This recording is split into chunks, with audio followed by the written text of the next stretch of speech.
Good evening. Welcome to South Asia Newsline. I'm Surabhi Sharma. Here are the top stories we are tracking for you on Thursday, the 29th of August. Indian Prime Minister Modi launches Fit India movement.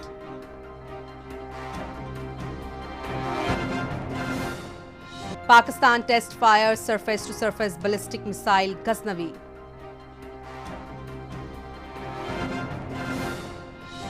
Top US general says too early for full troop withdrawal in Afghanistan. And now for all the details. Indian Prime Minister Narendra Modi on Thursday launched a nationwide campaign on National Sports Day to encourage people to inculcate physical activity and sports in their everyday lives.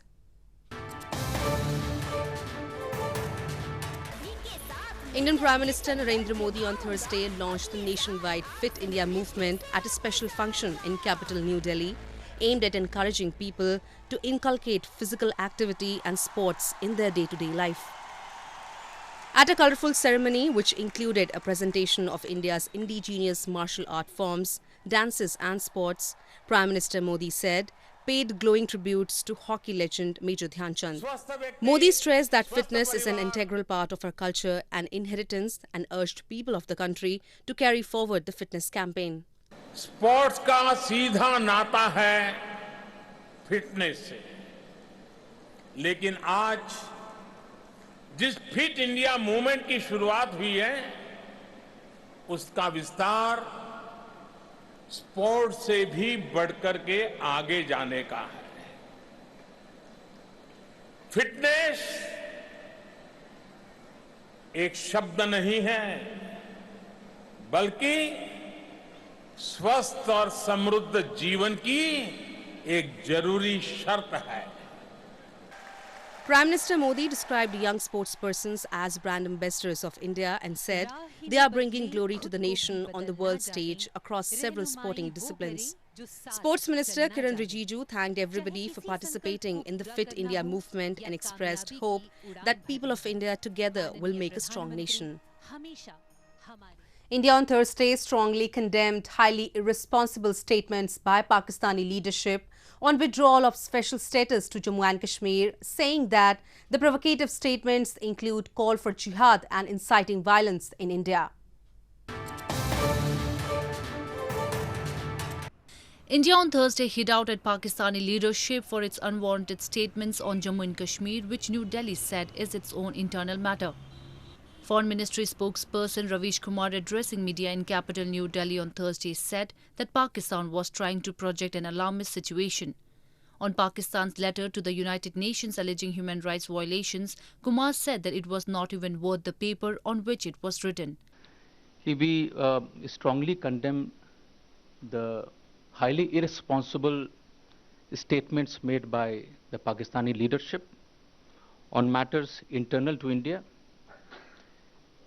These statements include references to jihad and to incite violence in India. This is intended to project an alarmist situation which is far from the ground realities. The Foreign Ministry spokesperson also claimed that not a single life has been lost in Jammu and Kashmir ever since India revoked Article 370 that gave special status to Jammu and Kashmir on 5th August. Meanwhile, as the Kashmir Valley entered the fourth week of clampdown, Rajouri district witnessed signs of normalcy where residents were seen stepping out of their homes to carry out their daily activities. Markets in the town remained open and people were relieved with the restoration of mobile services. Pakistan's military successfully carried out a training launch of a surface-to-surface ballistic missile on Thursday, a spokesman said. This comes amid heightened tension with India over the Kashmir issue. Pakistan has successfully test-fired surface-to-surface ballistic missile Ghaznavi, capable of delivering multiple warheads up to 180 miles, the military said on Thursday. The military's media wing inter-services public relations spokesperson, Major General Asif Ghafoor, on Thursday shared a video of the night training launch of the short-range ballistic missile on Twitter. He said that Pakistan's President Arif Alvi and Prime Minister Imran Khan conveyed their appreciation to the team and congratulated the nation on the feat. This comes amid heightened hostility between Pakistan and India after India's revocation of special status to erstwhile Jammu and Kashmir province.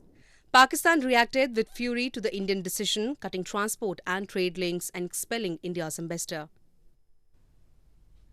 Moving on, Pakistan Foreign Minister Shah Mahmood Qureshi has said that his country has not taken any decision on closing its airspace to India, and such measure would be taken only after due consideration and looking into each other and every aspect through consultation. Pakistan's Foreign Minister Shah Mahmood Qureshi has said that a decision on shutting down its airspace for India will be taken after due consideration and looking into every aspect of the move through consultation with Prime Minister Imran Khan. Qureshi's response comes amid reports that Pakistan is planning to shut down its airspace for India. He made these remarks hours after Pakistan's Civil Aviation Authority issued a notice to airmen that it is closing the 3 routes of Karachi airspace from August 28 to August 31. Tensions between India and Pakistan have heightened over New Delhi's decision to revoke special status to Jammu and Kashmir earlier this month. Islamabad objected to New Delhi's action and announced that it is partially closing its airspace. In February, Pakistan had completely closed its airspace after the Indian Air Force strike on an alleged Jaish-e-Mohammed militant camp in Balakot. Pakistan reopened its airspace to India in mid-July. Top US General Joseph Dunford has said it is too early to talk about a full American troop withdrawal from Afghanistan. This comes at the time when 9th round of talks between the US and the Taliban to end the 18-year war in Afghanistan are underway in Doha.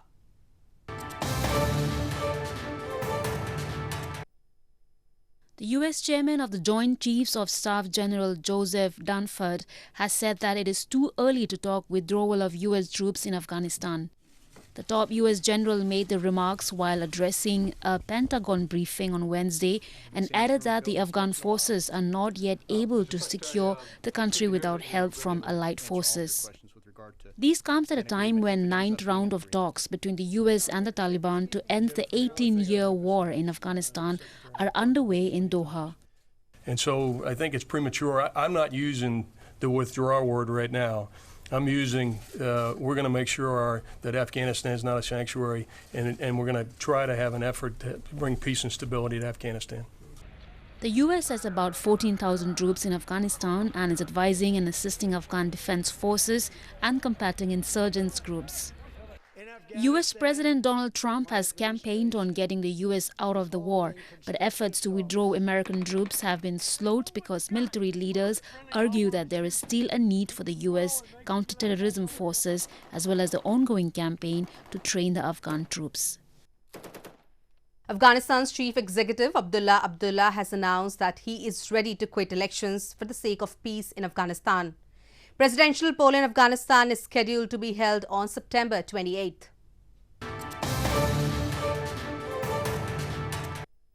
Afghan chief executive Abdullah has said he is ready to quit elections for the sake of peace in Afghanistan. Addressing a campaign rally on Wednesday, Abdullah said, even if the opportunity for peace comes the day before or after the presidential polls, his team will be ready to quit.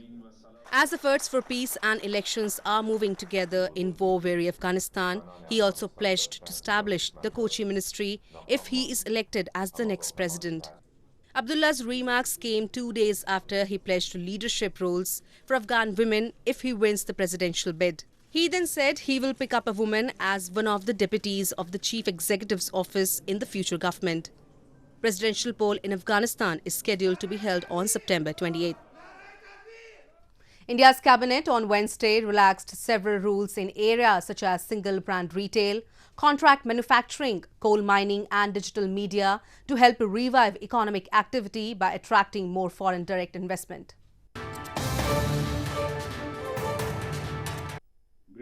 India's cabinet on Wednesday approved further liberalization of foreign direct investment rules in 4 sectors, including single brand retail trade and digital media, to boost investment in the private sector. The government approved foreign investment in digital media up to stakes of 26%, allowed 100% foreign investment for coal mining, associated infrastructure and sales of fuel. Till now, foreign investment was only allowed in coal mines allotted for captive use, meaning for use by the companies themselves.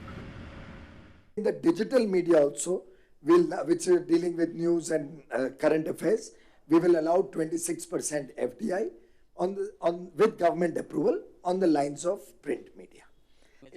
Lack of investment was partly responsible for the country's relatively sluggish economic growth of 5.8% in the January-March quarter. Last week, Finance Minister Nirmala Sitharaman proposed a series of measures to help the economy and financial markets, and earlier this week, the central bank said it would transfer nearly $21 billion in dividends, 64% more than expected, which could be used to further stimulate the economy. Statue markets in India have been flooded with colourful idols of Hindu elephant-headed god Lord Ganesha, as the annual festival of Ganesha Chaturthi is only a few days away. The festival is celebrated as a rebirth of Lord Ganesha, during which devotees put up Ganesha idols in their homes and worship them.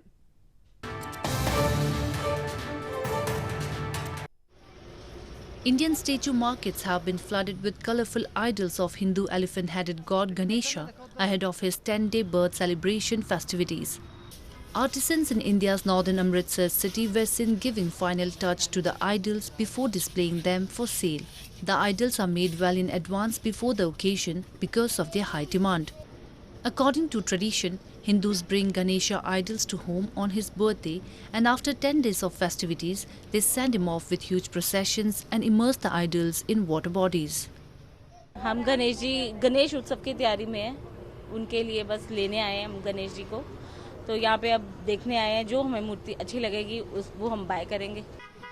Similarly, in southern Hyderabad city, idol makers were seen dispatching the idols in batches, which they prepared 2 to 3 months prior to the annual festival. The idols are made every year in different shapes and sizes, showing the creativity of the artisans.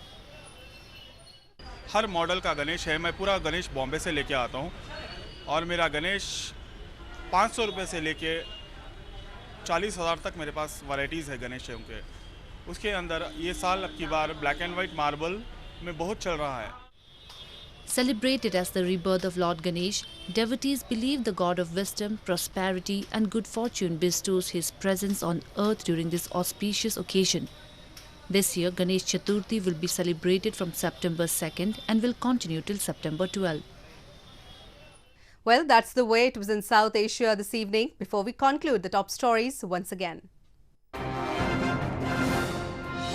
Indian Prime Minister Modi launches Fit India movement.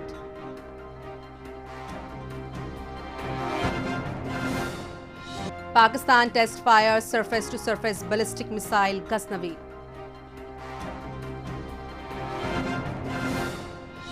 Top US general says too early for full troop withdrawal in Afghanistan.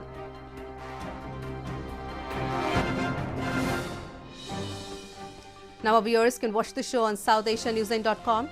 You can also visit us on Facebook.com/SAsia Newsline and follow us on Twitter @SAsia Newsline.